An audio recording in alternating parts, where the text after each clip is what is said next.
peaceful orchards outside of Payson look different than they did 7 years ago. The memory of what happened here stays with members of the Utah County Sheriff's Department, like Mike Brower, Doug Squire, and Matt Higley. Remember it all the time. All the time. In October 2006, a tip came in about a baby buried in a garbage bag near apple orchards, launching a full-out search with cadaver dogs.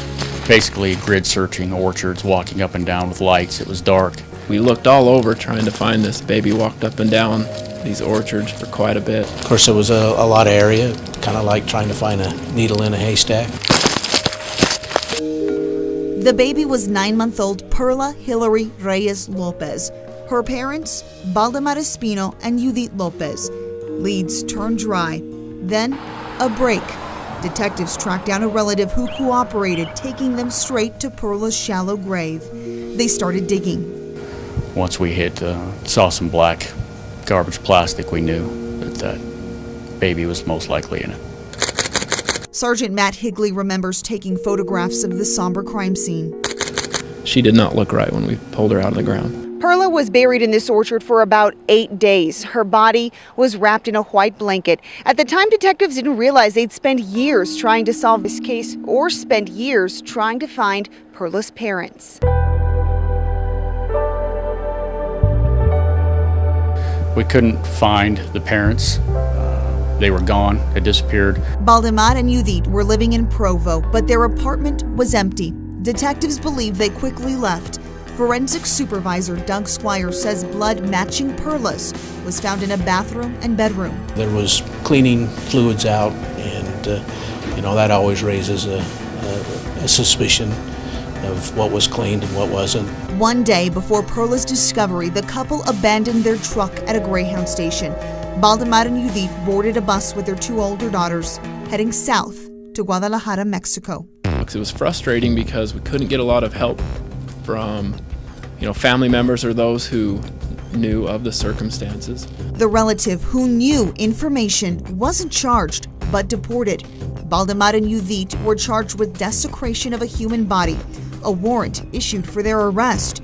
The FBI stepped in, but had no luck working with Mexican authorities. The case went cold.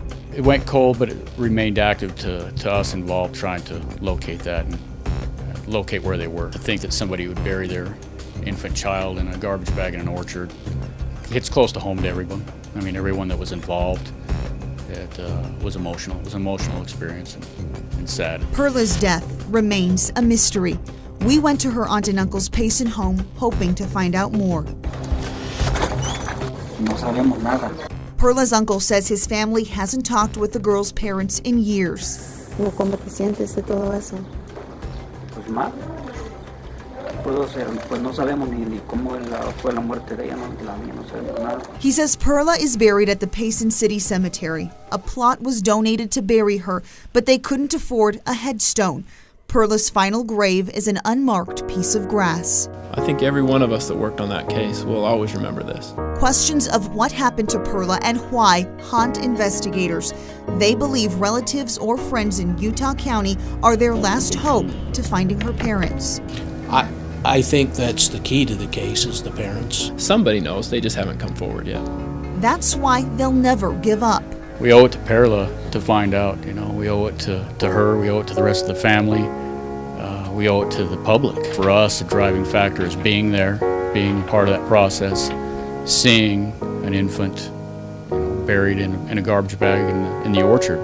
That's why we're not going to give up until we have the answers we need. Until they get those answers, investigators won't have peace passing by those apple orchards.